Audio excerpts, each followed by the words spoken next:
Homme à multiples casquettes, il est aujourd'hui considéré comme un modèle de réussite au niveau de la jeunesse de Burkina Faso et voire même africaine. Il est le président des nuits artistiques des scolaires de Rio. Il est le directeur général de GPEP, président directeur de Procom SARL, Société à responsabilité limitée. Monsieur Yannick Laurent Pado est notre invité à cette rubrique intitulée Tapis d'honneur. Merci de nous rester fidèles et merci de nous suivre.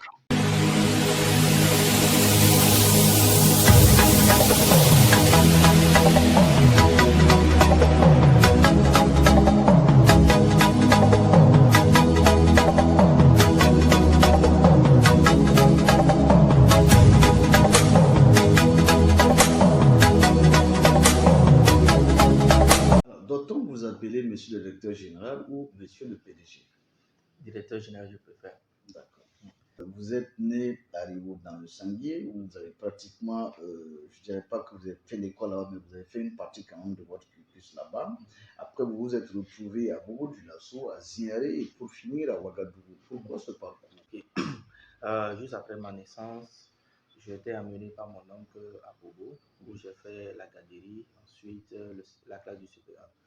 Ensuite, nous avons migré sur Signaré, où je suis resté jusqu'en 2000, l'an 2000, où j'ai fait la classe de CE2. Après, nous sommes entrés à Ouaga et je suis entré ensuite à Rio pour la classe de CM2, où j'ai tenu mon CP. Pardon. Voilà. Donc, c'est dû au fait que l'oncle était un fonctionnaire d'État, donc à travers les différentes affectations, c'est ce qui justifie cela. D'accord, merci. On se rappelle que vous êtes expert comptable, vous êtes également conseiller politique.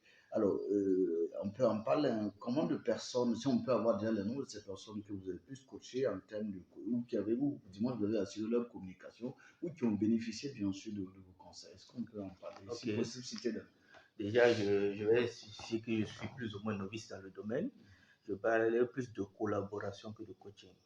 Voilà, j'ai eu la chance de collaborer avec l'honorable Bienvenu Bakino, ma tante à moi, Laura Reine Sakande Benao, qui est actuellement députée au Parlement de la CEDEAO. Le Bienvenu Bakino, je pense que j'étais un acteur clé dans son élection 2015. Je parle aussi de mon oncle, l'ex-premier ministre Le Kadov Tiao. Je parle de Maître Farma Ambroise, qui a brigué les élections passées. Donc, ça s'est fait sur le plan national aussi bien que sur le plan international. D'accord. Alors, vous êtes directeur général de GPEP Burkina. Qu'est-ce que c'est comme institution? GPEP est une société anonyme qui évolue plus dans le commerce général.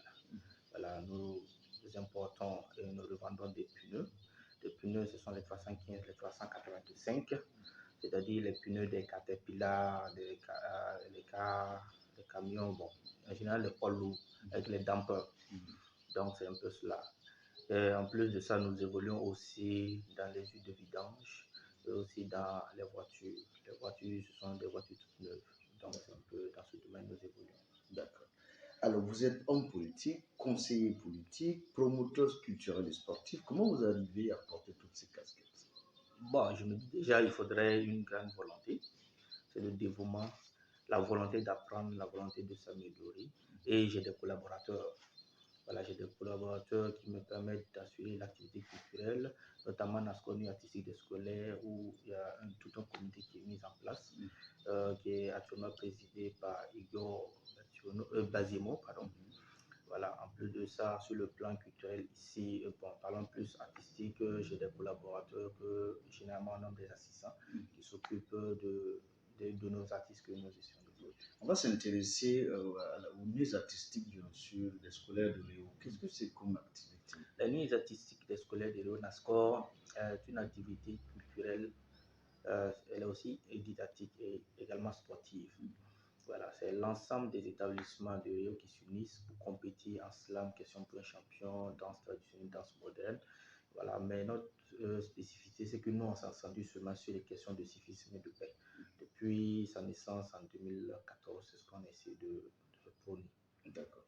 En tant qu'homme politique, quelle analyse faites-vous aujourd'hui de la situation de nos pays, bien sûr, du point de vue politique? Ok. De ma petite expérience, je pense que actuellement, tout n'est pas rose, mais il faudrait pas aussi reconnaître qu'il y a des efforts qui sont menés. Il y a des efforts qui sont menés pour qu'on puisse dormir en paix, pour qu'il puisse y avoir la quiétude. Notre président est arrivé dans un contexte vraiment d'insécurité. Il essaie d'harmoniser comme il peut pour arriver à gérer pas mal de situations parce que ça vient de partout.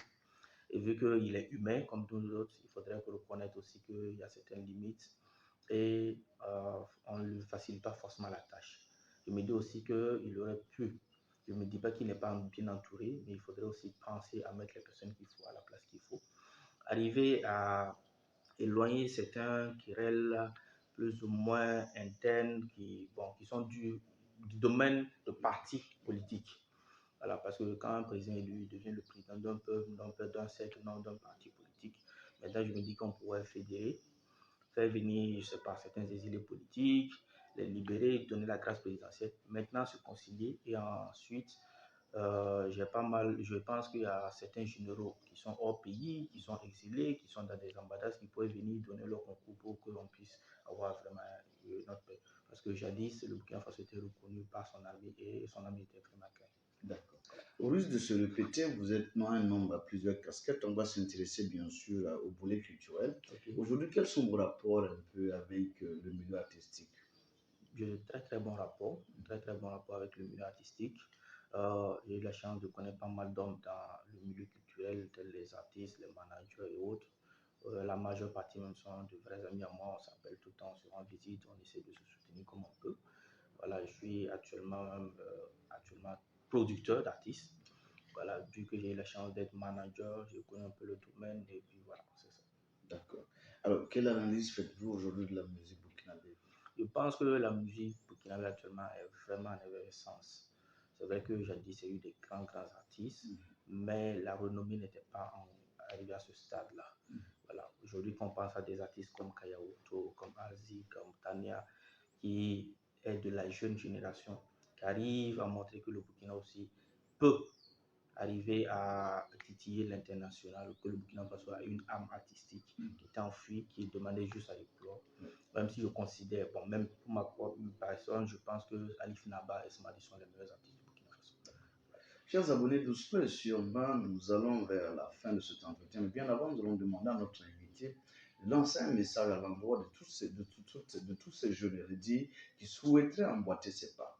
Alors, ok, c'est déjà un grand honneur que quelqu'un veuille emboîter mes pas.